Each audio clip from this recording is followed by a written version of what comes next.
Hello everyone, you know what time it is. No, it's not Red League time, even though they are an incredible duo with a fantastic YouTube channel that I watch on a regular basis. But in any case, we're doing a round 2 fight, more full speed DS. And we're going to start out with Aliens Infestation, a great game made by Way Forward Technologies, which I showcased in the previous video.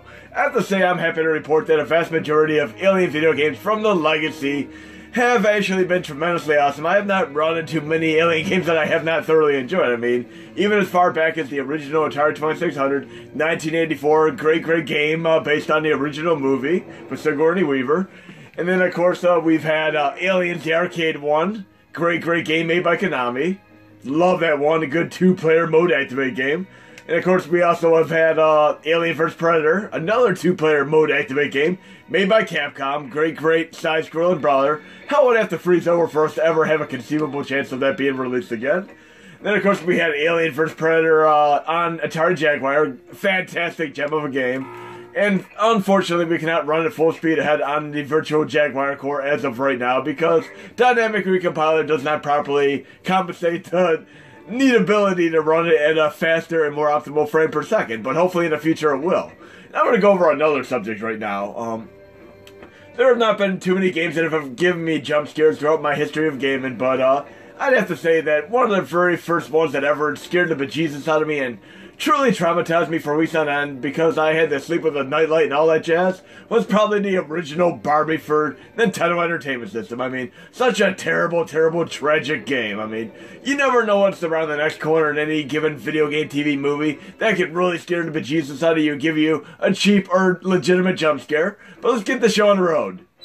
What the? What do you think you're doing? Bumping more than the keyboard here, dude. This is not gonna happen. I'm kidding you, man. No bumping the keyboard today. Let's see what happens if I can get this game to glitch out. Come on now. Yeah, come on now. I'm gonna get you to glitch if it's the last thing I do. Come on, Way Forward Technologies. I know you have a bug in here somewhere. There you go. How many times have you seen a movie where the cat has come out and done a cheap scare 5 or 6 times in a row? I mean, like in a scary movie style scenario. I love how they use cheap scares in movies. Very funny. But I have the key card. I can use this elevator shaft now. I think back in the late 1970s, they actually had a movie, if I recall correctly, called Strays, which was about killer cats. And back in the 70s and 80s, they pretty much picked any conceivable notion of a threat or non-threat and turned it into a horror movie. I mean, be it killer bees, killer slugs, killer worms, killer snakes, and of course, even killer teeth in later 2000s. A movie that I'm not going to really tell you the context of what it's really about, but it's pretty funny. Just like if you, I'm a horror movie buff if I've already established this in many of my horror extravaganza videos, but if you take a movie, like a context, and change the title of the movie, it makes things a lot more interesting at times. Like this movie called It Follows, very clever movie, has a nice feel to it, but if you retitle the movie to Ghost Herpes, it makes much more sense. But yes, many of these movies from the late 70s, early 80s definitely had all kinds of different things going on as far as what they were about.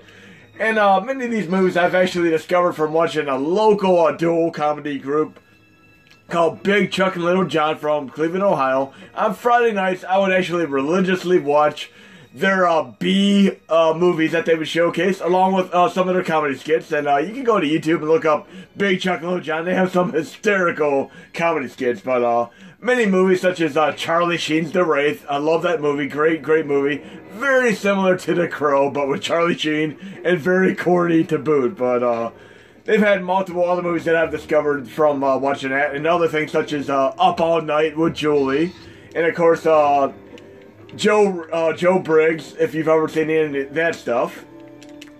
And then of course we had the Superhost on Saturdays, and I watched this great comedy superhero movie called Super Fuzz, which I had to get, but it wasn't released in the United States at the time.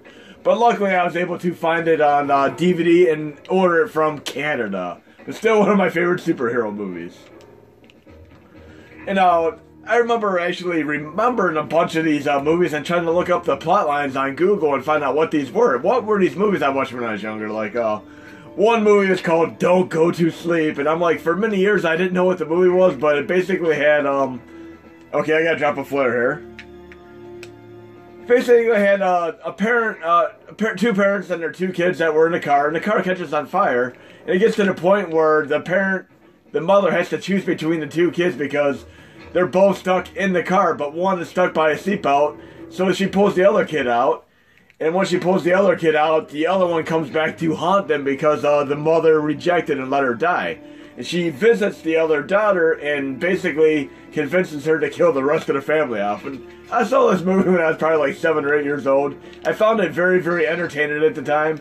But it was like for many, many years, I couldn't remember what the name of the movie was until Google had that amazing search engine and such.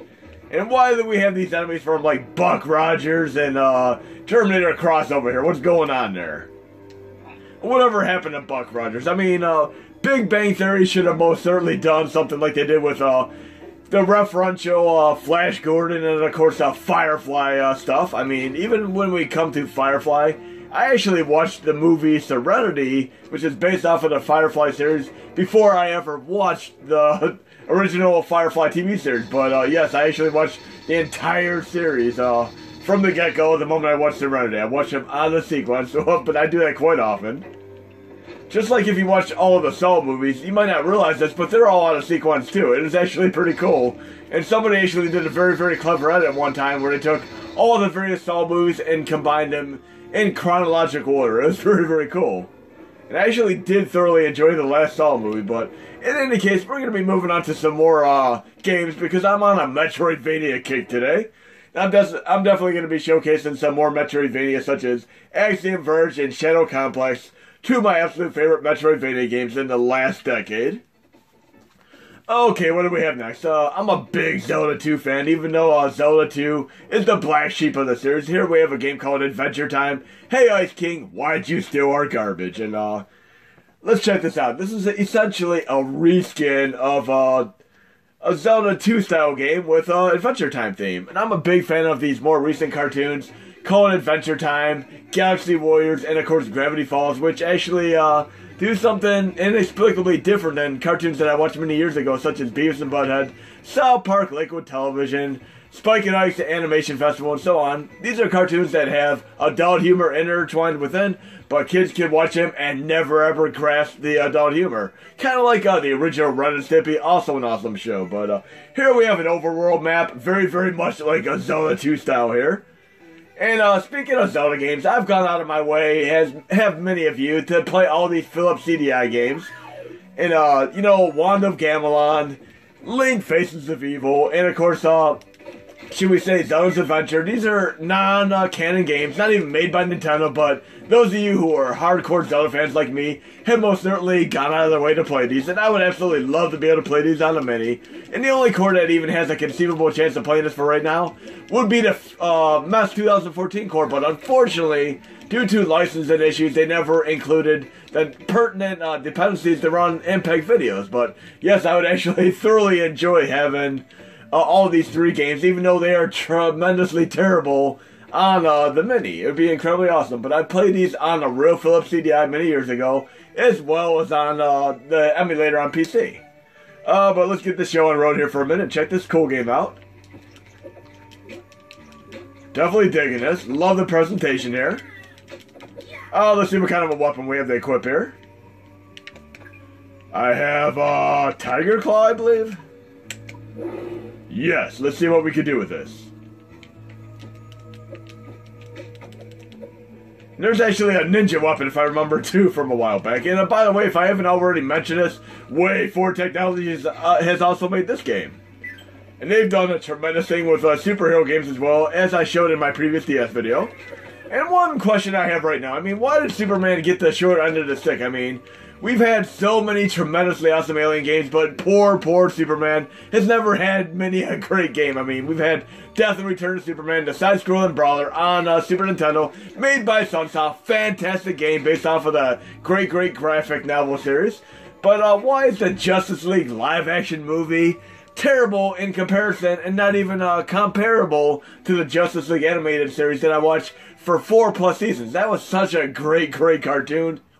Still love it to this day, and I absolutely love all the animated Marvel and DC movie featurettes and such. They actually are generally a better hit-miss ratio than the live-action counterparts. But speaking of Metroidvania, let's move on to a real Metroid game right now. Metroid Prime Hunters. As if I wasn't already stating the obvious, I'm a tremendous Metroidvania fan. From way back on the original Nintendo, I probably beat that one a good 20+ times trying to unlock the bogus Samus Aran in the bikini unlockable, which never transpired, obviously, because it was just a rumor. Much like they had the rumor about a tree-eating fatality in Mortal Kombat. And the origination of this is actually in a GamePro April Fool's Day prank. And of course, they had a Double Dragon prank as well. And yes, many people have tried these pranks, like trying to go beyond the borders in Grand Theft Auto, all that kind of jazz. But very funny stuff. And I got an original GameCube specifically for Metroid Prime 1. Went on to love F-Zero GX, Beautiful Joe, and of course Metroid Prime 2 is secondary, third, and fourth, and plus games. And of course the Zelda games on the system. Absolutely love all of these, but when I got Metroid Zero Mission and Fusion for Game Boy Advance, I played them from beginning to end. The moment I got them, not even a hinder of a bathroom break or such. I just had to play them, was completely immersed in them. Just kind of like when you binge watch something cool on Netflix. I mean, I've been there, done that. We've all been there, done that. And this is truly an immersive experience, and I love that Batman took on the gist of doing a Batman Metroidvania style of thing, because it definitely revitalized the entire Batman legacy as far as video games are concerned. And I cannot really conceivably see any Batman game coming out in the future without having a Metroidvania feel. I'm definitely going to be showcasing these in the future. Okay, we got the scan mode activated here. Let's get the show on the road. And I have to say, one of the last games that had truly immersed me as much as this would probably be Portal 2 on PlayStation 3 and PC. I mean, I was absolutely blown away by the single-player campaign, and then when I got to the co-op campaign, it was actually just as good, if not better, and I was thoroughly surprised at how incredibly awesome it was. And I'm happy to say that I never once cheated. I solved each and every puzzle on my own. I just took breaks when I got frustrated and stuck, and I had many eureka moments like, hey, that's how I could actually approach that puzzle. But very cool. And I have to say, I give that game a good solid 10 out of 10. It is actually just a tremendous game, and I'd love to see Part 3 come out on PlayStation 3, Nintendo Switch, or of course Xbox One. We need them. Okay, let's get through there. Okay, we have to unlock something. I think I remember this. That classic music to signify success. But yes, tremendous game, and even a black sheep of the Metroid series.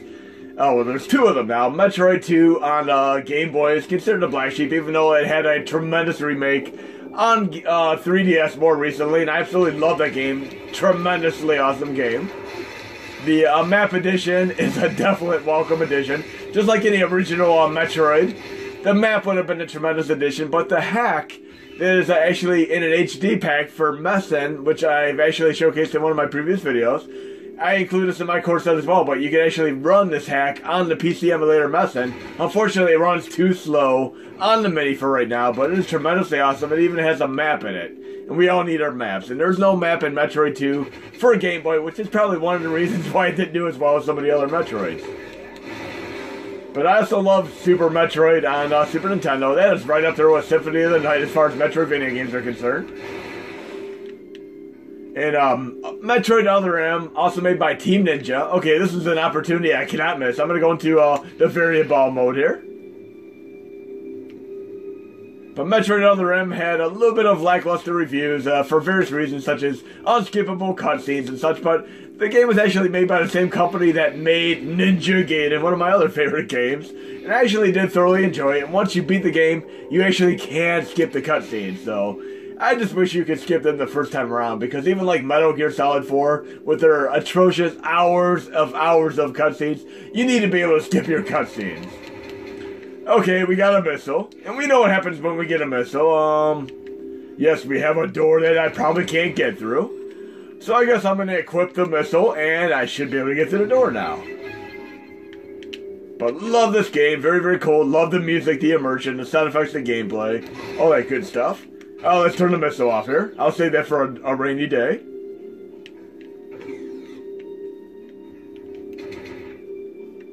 And I have to say, it definitely takes a little bit of adjustment to play a game like this, which is very, very dependent on touchscreen controls on a controller. You definitely have to have a bit of hand-eye coordination.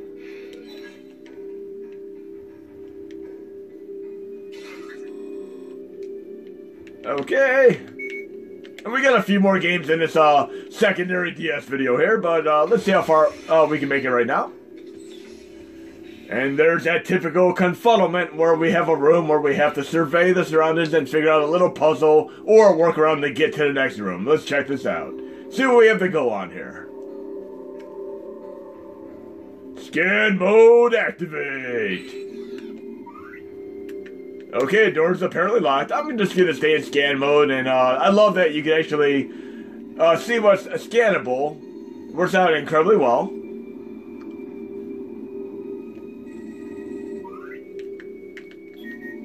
There's gotta be a few more things here.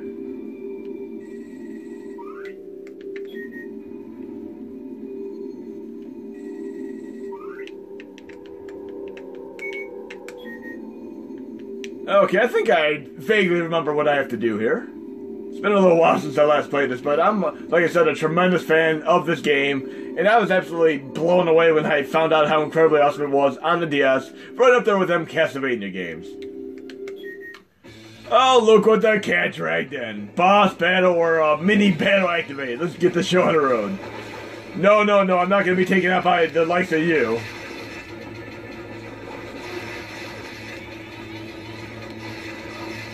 I can do this.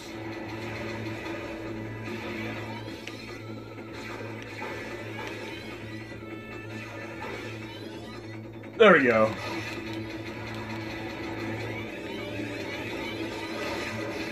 Alright, let me get my backing up here.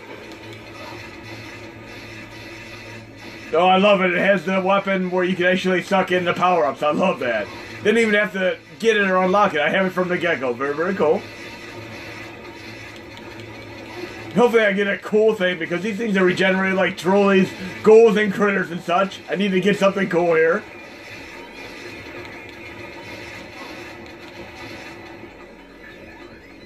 Should be just a few more. Let's see what else we have here. And since I'm on a Metroidvania kick, I'm definitely going to have to make sure one of the next games I do in this video is a Metroidvania game.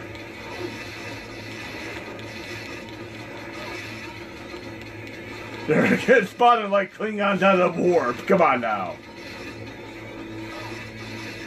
I love that I can just stay here and relax and let the power-ups come to me. Very, very cool. Let's make the last ones special causes here. Let's do a missile and take these sons out. Very, very cool. Let's see what we have to unlock here. And I love this music. This music I remember being so incredibly cool.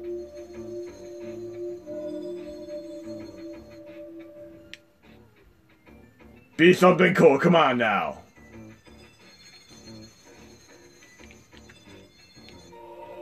Artifact discovered. Okay, well, at least I know where to go next.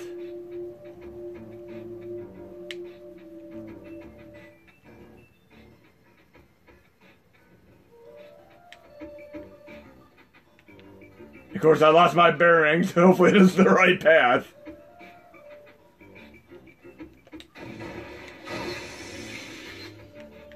Get back to my weapon. Just lost my bearings for a second there. I'm pretty sure.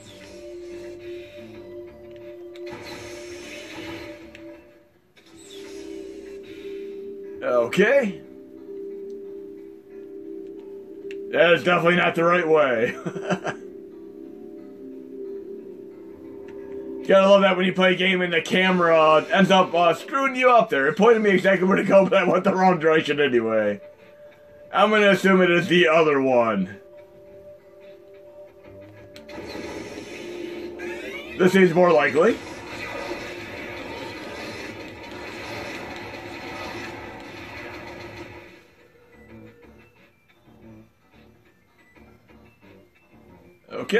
Okay, Varia Morph Ball. I keep calling it Varia, but it's really just a Morph Ball.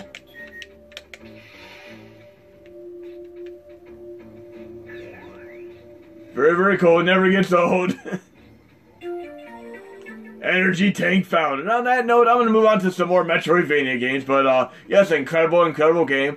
And I'm definitely going to be showcasing this in future videos. But, let's move on to a shmup game right now.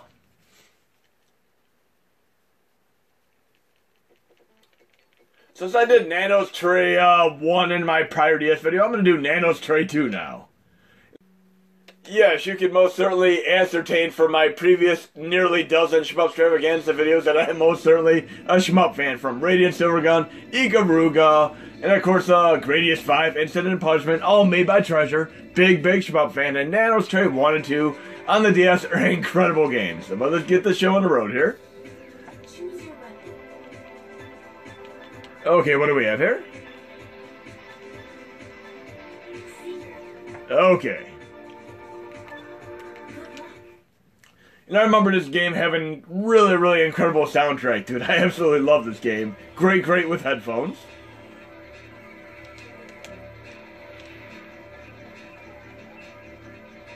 But definitely worth checking out. And there are actually an incredible amount of games on the various handheld Nintendo systems. A good 1,500 plus games per system, in contrast to the failed Sega Game Gear and, of course, Atari Lynx systems. I mean, this is kind of thoroughly surprising, but the Game Gear did far better in the UK and Australia, New Zealand, than they did in the United States. And many of you guys and gals might not even realize why, but I'm going to be going over this in my next Horde Stravaganza Part 16 video. But part of this is the fact that Nintendo used some tactics that were a little bit less than nice, as far as like saying to various stores, hey, if you want Mario 2 for Nintendo Entertainment System, you're gonna need to not carry Sega merchandise. So there you go. That's one reason why Sega systems didn't really transpire in fruition in many stores in the United States. I mean, I only found about 3 stores that even sold Sega Master System, and I didn't know why until many years later, but it was entirely because of Nintendo's tactics to try to eliminate the competition. And it was pretty cruel, but yes, both TurboGrafx 16 and, of course, Sega Master System, Sega Game Gear and such, they had 66% more games in Japan, UK, Europe, and so on. I mean, in contrast to the United States, but I'm a tremendous fan of both the Sega Master System and, of course, Game Gear, and, of course, the PC Engine. Very incredibly cool systems. But yes, I'm going to definitely be going more into depth about some of the other tactics that Nintendo and other companies use. And here we have a Voltron-style enemy here. Let's take this guy out. But definitely digging the soundtrack. Something I would expect to be in a Konami game. And if any of you are wondering what my all-time favorite shmup is, it is still probably the original R-Type made by Irem. I don't think any game can conceivably touch that game. Oh, great. Can't bump the controller, I swear. Okay, let's get to the boss counter. And we should have time for at least 1 or 2 more games in context of this video. But yes, going way back, 2 of the more niche genres, racing games and shmup games, I'm just a big fan of. And I've played pretty much every game you can imagine through both of these genres.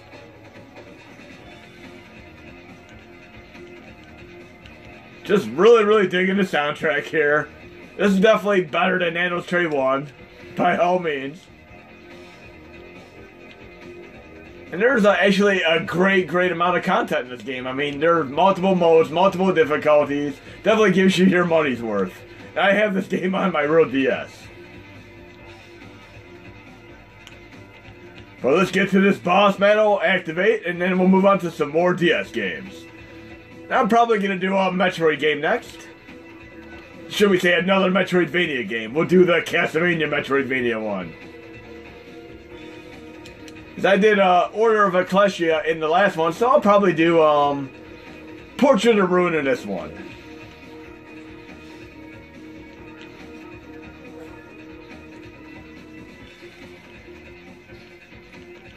Should be close to the boss battle.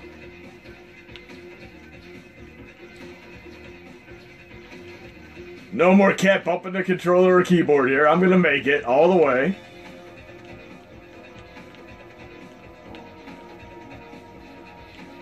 Oh, great. A little bit of bullet hell there.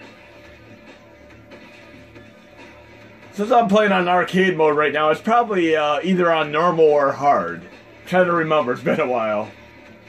And you also could use the R trigger to go and kind of like think of your R type thing, but being able to change it to different directions like in Forgotten Worlds. Very, very cool. The angle of attack, it works out such incredibly well here. Very strategic.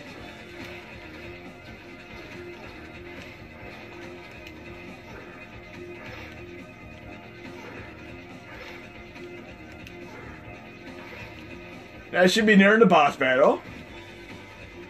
Now, I also love this game because it plays quite a bit like Life Force, where you have the vertical and horizontal scrolling stages. I always love that aspect of the game.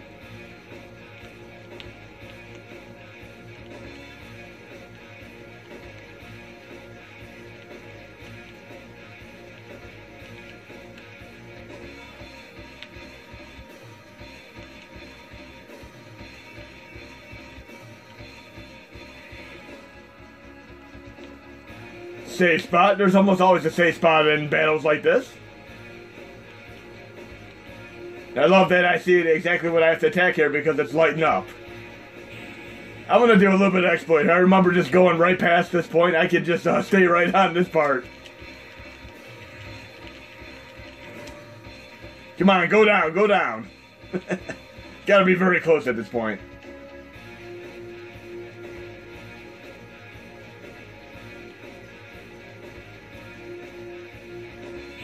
Ah, great. Can't bump the controller keyboard again. But one thing that's nice about losing a life is that you get to have your special attack refueled. Very, very cool workaround. I got this. You're going down. Okay. We'll do a little bit of the second stage and then we'll move on to another game. I remember it being like Life Force where it goes to a different perspective. Sometimes I love games like where they go into a 3D perspective as well. We should have horizontal, vertical, as well as 3D. It'd be a tremendous triage of awesome shmup Stravaganza-ness. Okay, we'll play a little bit more of this before we move on to our next game. We'll definitely be doing another Metroidvania game next, but here we go, Shinkei Bay. And as I mentioned, I'm a big fan of different camera angles and perspectives in shmup games in general, such as horizontal, vertical, like Life Force did. And of course, I love the pseudo 3D effect style that this game has right here because it reminds me quite a bit of the great, underrated gem of a cult classic game called Axley, made by Konami on the original Super Nintendo. And other games such as Philosoma that are quite obscure and only on Sega CD and such. But very, very cool. And this is without a doubt my favorite shmup on the Nintendo DS. We definitely need more of these gem games. Now, I'm hoping many of you guys and gals are going to be going out of your way to play this awesome, awesome gem of a shmup game, Nano Stray 2, and definitely check out Nano Stray 1 as well. But very, very cool stuff here. We'll play for another minute, then we'll move on to another Castlevania game. I'll probably be doing Portrait of Ruin, one of my favorites of the three. I'll probably be doing Portrait of Ruin and Dawn of Sorrow, why not? But very, very cool stuff here, and definitely very thoroughly impressed.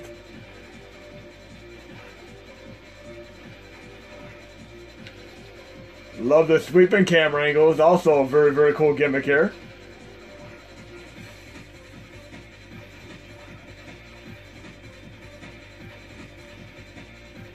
Okay, with this being said, I'm going to move on to a Castlevania Metroidvania game. Now we'll do Portrait of Ruin.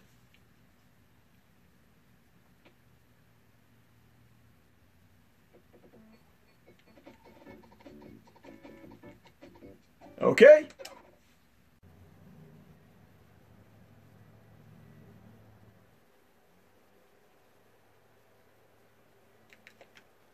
Okay.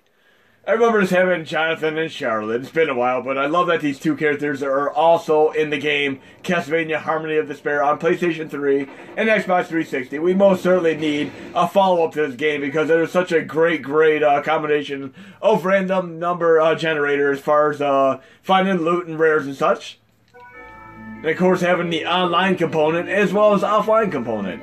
And yes, I love these soundtracks for all these Castlevania games. I cannot think of a single Castlevania with a bad soundtrack. I love each and every one of them. Oh, great. Drawing controls there. If I want to draw, I'll play Okami. I don't need to be drawing in a Castlevania game now. Come on now.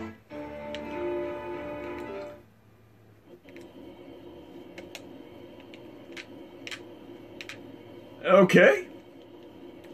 Starting out with Jonathan.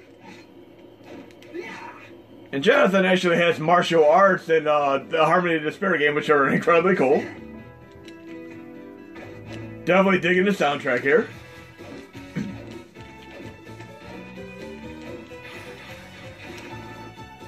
And we have the two-player co-op, but you're playing both characters by yourself. Kind of like the Brothers game that was on PS3 and 360 as well. And this is perfect for the Horse Stravaganza series with this nice blood and gore here.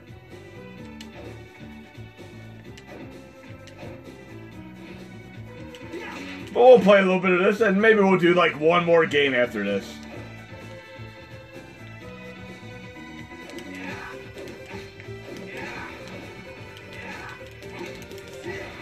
Definitely digging the soundtrack, and the gameplay never gets old. And there we have a Rondo of Blood style moment, and I'd love to know what you guys and gals consider your favorite personal Castlevania game. I mean, many of you would arguably say the best of all of them is Symphony of the Night, but I have to say I probably played Super Castlevania 4 on the original Super Nintendo, probably even more than Rondo of Blood and, of course, Symphony of the Night. But I love each and every Castlevania game, even the Black Sheeps of the series, which would be the two on, of course, Nintendo 64.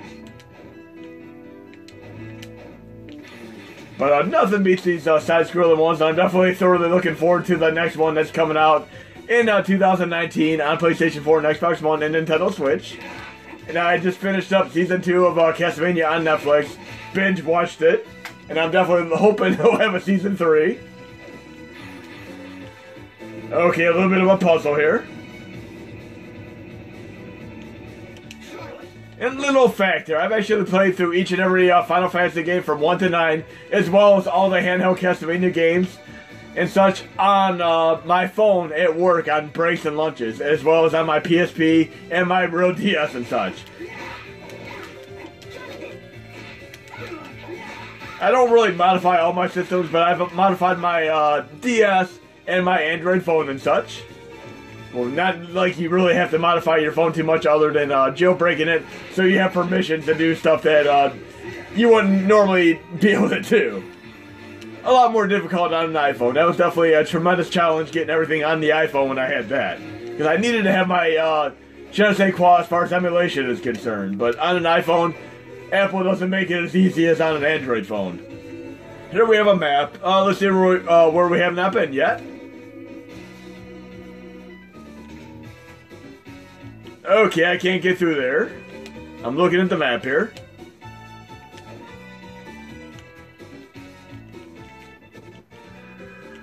Okay.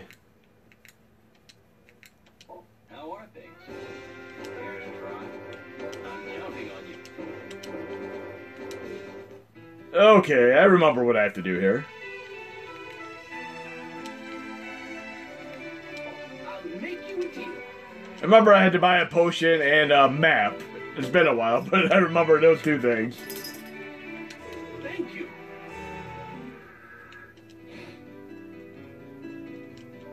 How are things? Excellent. Lizard tail. Now I can slide. I remember that.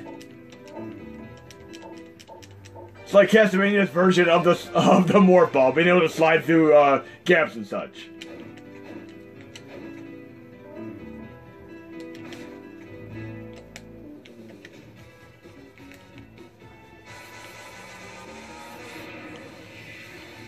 I think I forgot to get Charlotte's weapon, though.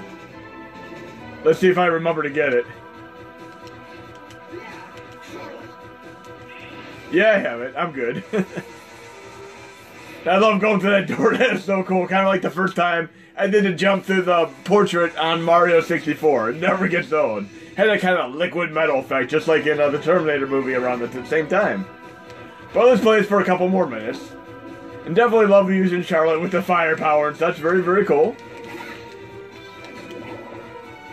I love that pseudo 3D effect. Look at that. Awesome, awesome 3D effect there. Using pseudo parallax scrolling there. Love it. Remember, this is Nintendo DS, and it still has a very, very, very clever 3D effect. Very, very cool.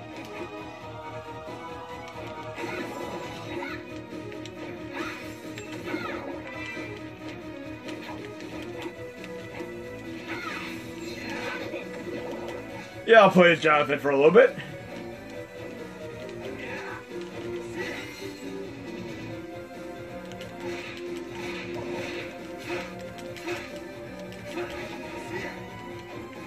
And when I'm asking about your favorite Castlevania game, also tell me in the comments what your worst Castlevania game would be. I mean, even the Tiger handheld electronics one that had its own certain allure. I actually had fun playing that too on road trips. And we definitely need to have a little bit of emulation as far as the Tiger handheld electronics are concerned. There is actually an open bore version of it, which does run on the Mini. And I've showcased that briefly in another video. I mean, it's very, very cool. I love the handheld game style ones. I mean, Game & Watch is an incredible core. Love that one. We need to have Tiger handheld electronic ones run on there though, but I've looked into it. It's nothing easy to do. The coding would actually be a little bit tremendous there. I need my team up mode activated here. I didn't unlock that component yet.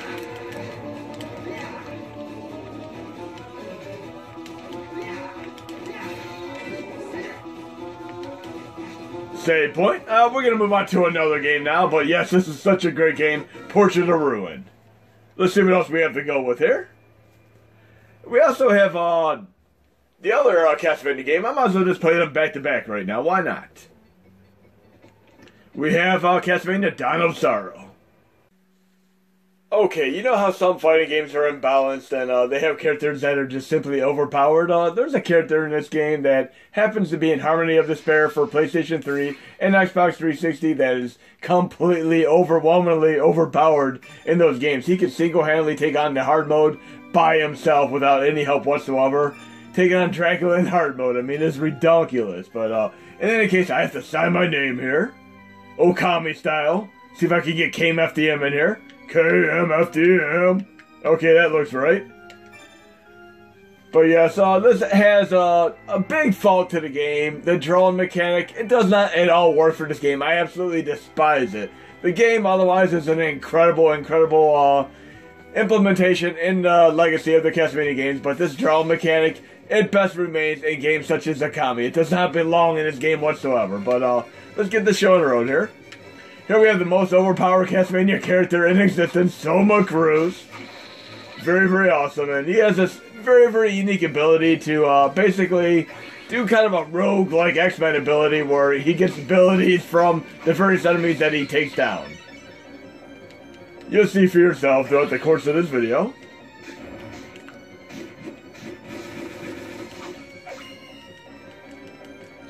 But yes, they definitely need to have a Harmony of Despair too, because Part 1 was just such an incredible game. I love the online, the offline component, as well as the random number generator with a great, great loot and such. And this also has probably, out of all the three on DS, I probably like the soundtrack the best. Gives me kind of a Christmassy feel, and yes, we're getting near Christmas time here. Reminds me quite a bit of the fourth stage in Battletoads, where he's taking on snowmen and such. Very, very cool. But yes, as I mentioned, I absolutely despise the draw mechanic in this game, and it does not translate whatsoever to touch controls. On a controller, should I say. It'll be something that we're going to have to look into in the future, but you'll see what I mean in the next couple minutes here. Okay, we have that cool, cool gimmick where we could see our stats and see what we're equipping. I have a knife, and if I equip a short sword, it takes my attack power up to 8. There we go. In my next Horde Stravaganza video, I'm going to be showcasing a game that actually doesn't do it like that, where you have to actually equip the items before you can see the stats. Here you can actually see the stats prior to equipping them, which works out quite well. But yes, I'm absolutely digging the soundtrack. I wouldn't even hesitate to play this and just listen to it like real music, as I would many Final Fantasy and Castlevania soundtracks. And there's a tremendous variety of gameplay with all the various weapons that you can get from the various enemies. There we go, I can summon zombies now. Let's see about that. Equip. So, there we go. What do we have there? I'll change my skeleton out with summon zombies.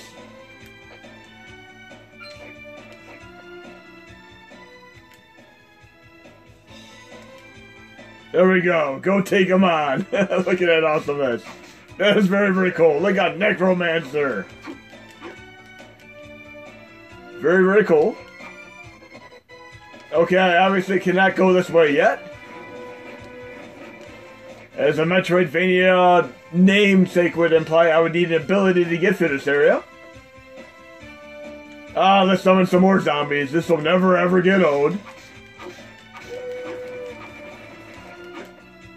And yes, you can get multiple abilities, dozens upon dozens of abilities from the various enemies. Very, very awesome. And if you like this, definitely check out Harmony of Despair, which I showcased in one of my recent Horde Stravaganza videos. More zombies!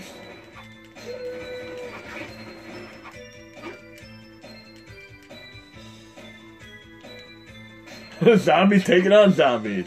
Like cannibals taking on cannibals.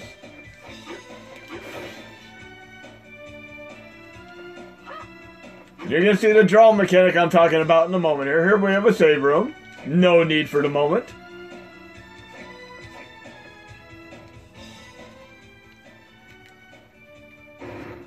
And we have our draw mechanic. I really, really thoroughly wish you could just take out these boss battles without having to do the draw mechanic, because they just plain suck.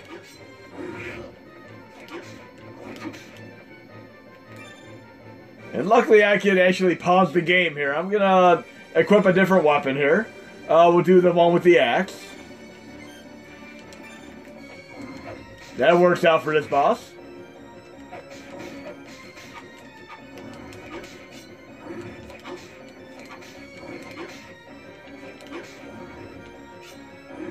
Oh, we don't need to have the can't bump the controller or keyboard here. I want to at least get to one draw mechanic here. Oh, jeez. I might have some health here. Let's see. There we go. That's always handy.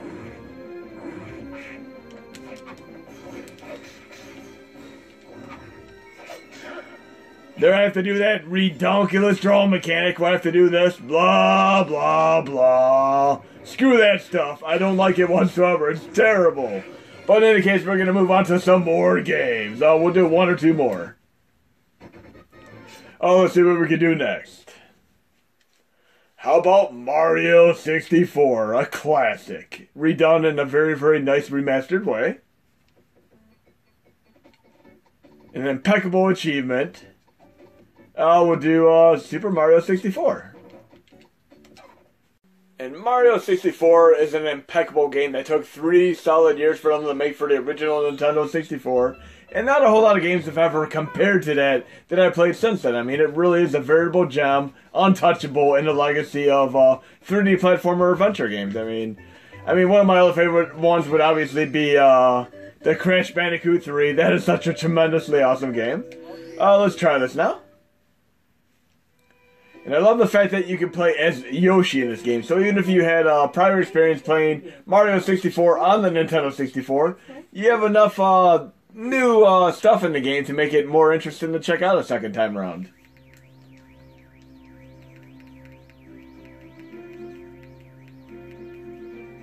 But I remember some of the other 3D platformers at the time, they were just so terrible compared to this.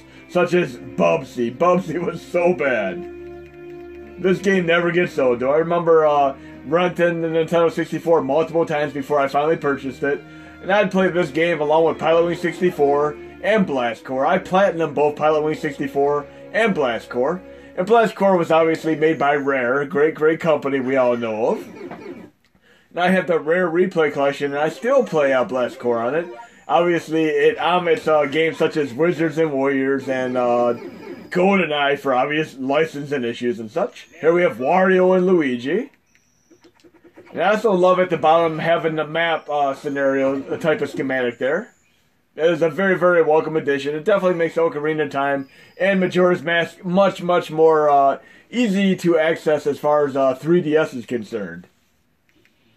Here we go, we have Yoshi. Yoshi is our main protagonist there.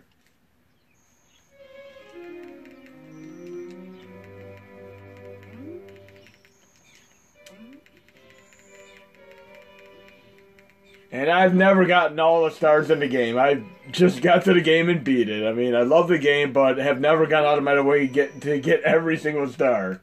I'm sure some of you guys and gals have, though.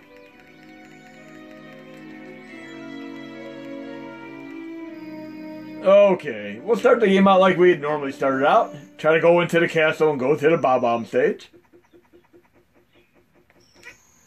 And I love the glide and flotation mechanism that we have right out of Yoshi's Island. Always very cool. You need a key to open this door. Well, okay. I have a clever little map there. Should help me know where to go next.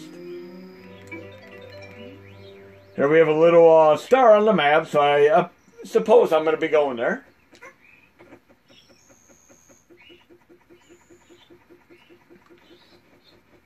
And appearances can be quite deceiving because we've always known how incredibly difficult Yoshi's Island is in general. It is not an easy game. Okay, let's take out this rabbit or bunny, whatever you are. Bunny, rabbit, or hare. Give me a key or something.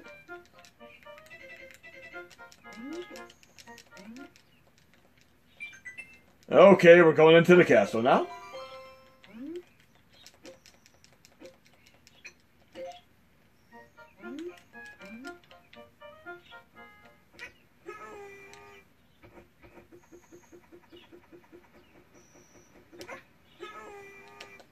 I'll just stick to this now. I think I know where to go from this point on. And I always love how the reflective effects that this game had that I've never seen any prior game have. I mean, the moment he jumps to the portrait, just like in the Castlevania Portrait of Ruin that I showed you a few minutes ago. Never ever gets old. And later on in the game, you get kind of a liquid metal Mario style effect. In the liquid lava. Look at that awesomeness. That blew me away the first time I saw that. And I like how you can do this stage a few times and have different challenges each time. Okay, if I recall, I have to get to the top of the mountain for the first challenge. Definitely different mechanics there.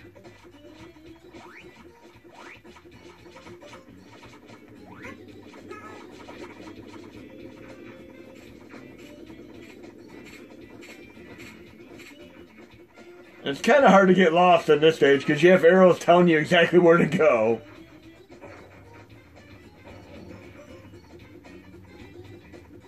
Something I would expect right out of a Dragon's Lair sequence from 1983.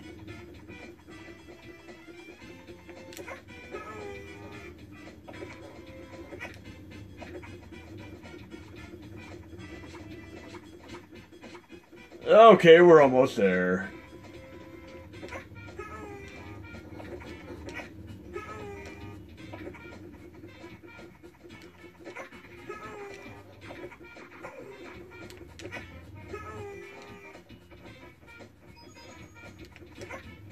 I'm not too concerned with coins right now. I'm just trying to get to the first end of the stage here.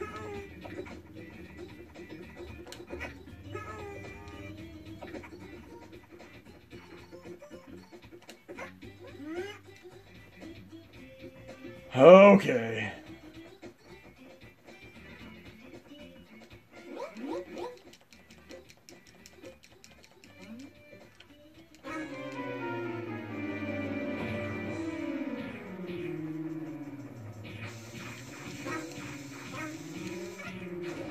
Okay.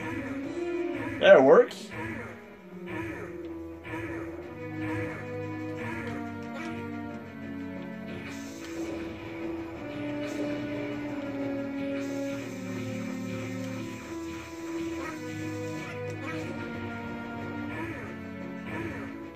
Pretty nice and straightforward boss battle.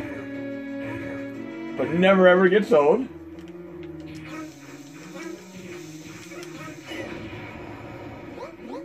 Okay, well, it looks like I had that boss battle taken care of. We'll maybe do one more game for this video, but hopefully you guys and gals have been enjoying this video up to this point. I'm a big fan of NES Remix on the 3DS, and it's actually one of the holdovers from the Wii U. There were actually two games on the Wii U that I really wanted. I wanted a Super Mario Maker and NES Remix, and luckily they both came to the 3DS, but this game right here, if you like NES Remix and WarioWare and such, Retro Game Challenge is a really cool game. This is quite an addictive game, and as mentioned, is quite a bit like WarioWare, NES Remix, and so on. It has nice bite-sized chunks of gameplay. You'll see what I mean in a moment here.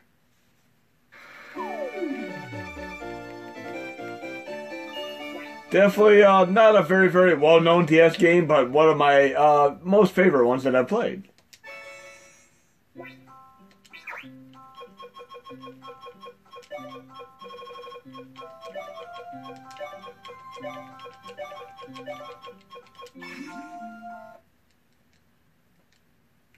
There's a nice sense of humor behind it too. But you essentially get a bunch of challenges, and you'll see what I mean. If you like Namco games such as Galaga, Galaxian, and so on, you'll be right at home. Areno longed to become a gaming master. His obsessive desire for complete A little bit of a Star Wars play there. spawned a digitalized version of himself in his Nintendo DS. He came to be called Game Master Areno, and he began to haunt gamers around the world with retro game challenges. That sums it up in a nutshell. Retro game challenges. I love this type of stuff. Remember the very first time I played one of the WarioWares, and they had a bunch of mini bite-sized chunks of Nintendo games, such as Get the Sword and Zelda and so on. And then I was very thoroughly happy to get NES Remix for my 3DS. I mean, I literally had NES Remix in my 3DS for an entire year before I took it out and put another game in there.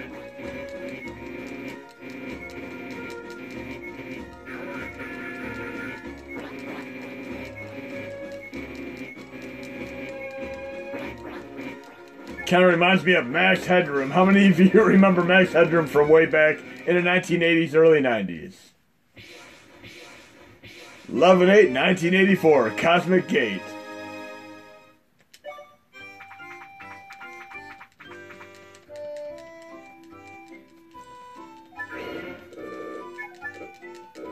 But yeah, she will essentially be playing a bunch of little games and getting challenges and such, and there's a Japanese only retro game challenge too as well. I actually went out of my way to play them both.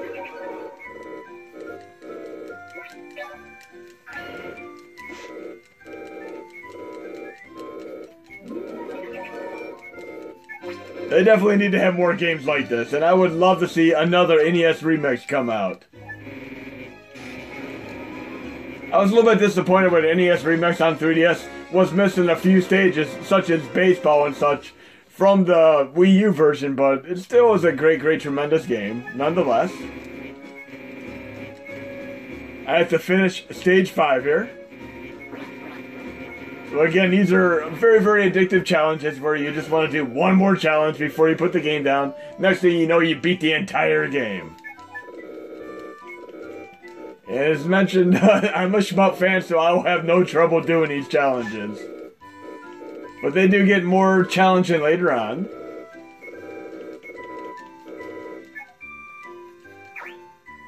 Games.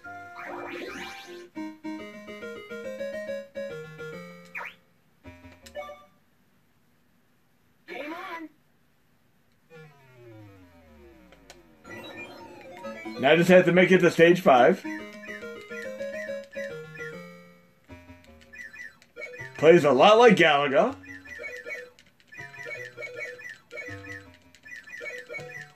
I love how it has like almost incidental music right out of a Metroid style game right now. Like Crater Ridley's Lair style incidental music going on here.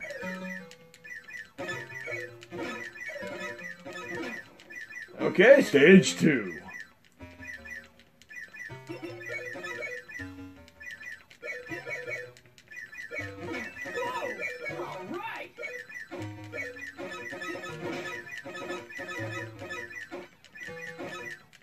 Like I said, these challenges definitely get much more difficult. Stage 3.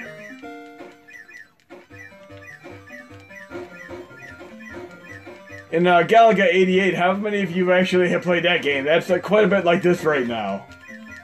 They had little mini bonus stages where you could actually get a surprise bonus by not even attacking any enemies whatsoever.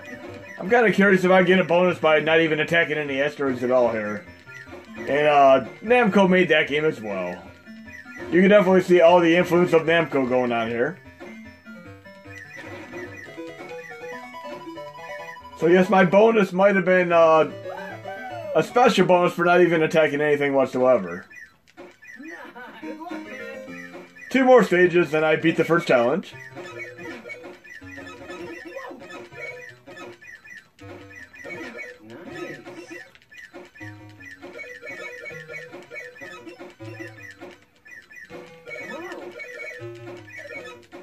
One more.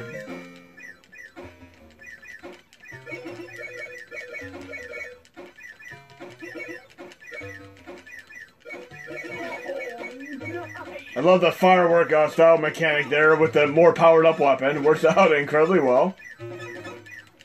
I got this one in the bag. Oh great, one little ship trying to be wayward there. And I achieved the first challenge. Very, very addictive, as I mentioned. Definitely check out Retro Game Challenge if you have a chance.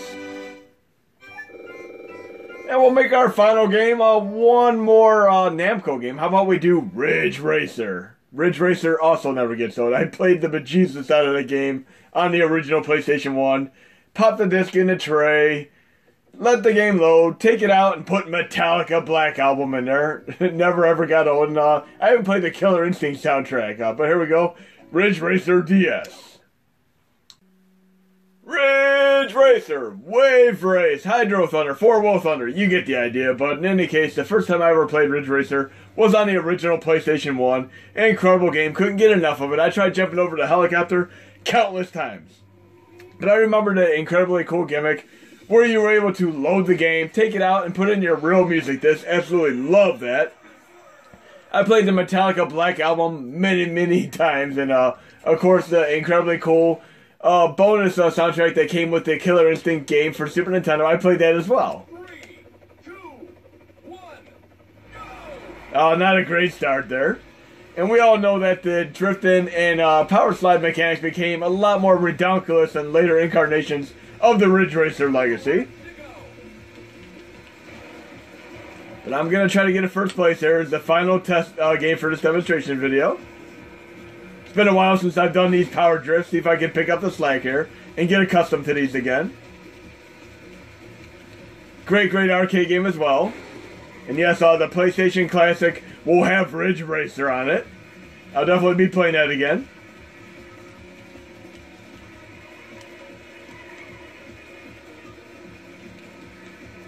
It'd be kind of funny if you could push the power button and do a disc swap for another music CD or such. That'd be a great, great hack to add to the PlayStation Classic, of which the Mini still cannot do.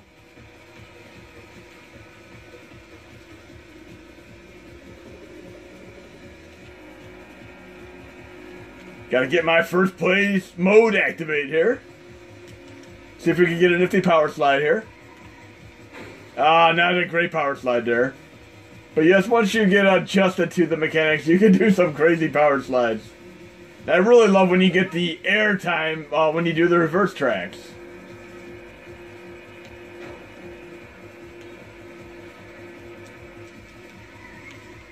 There we go. That's a decent power slide. Fail. So close to first place there. I could do this. Third place.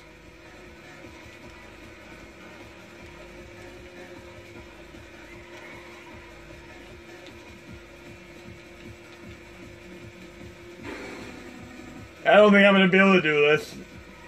Takes a couple of times to get used to this.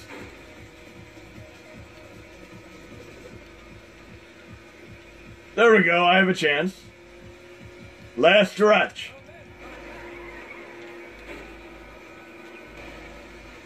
There we go, I got it. Okay, it's the last stretch. Keep going. I already said it was the last stretch. Finish him! Hope you enjoyed the video, guys and gals. There'll be more to come. You did it! You're the champion! Thank you very much.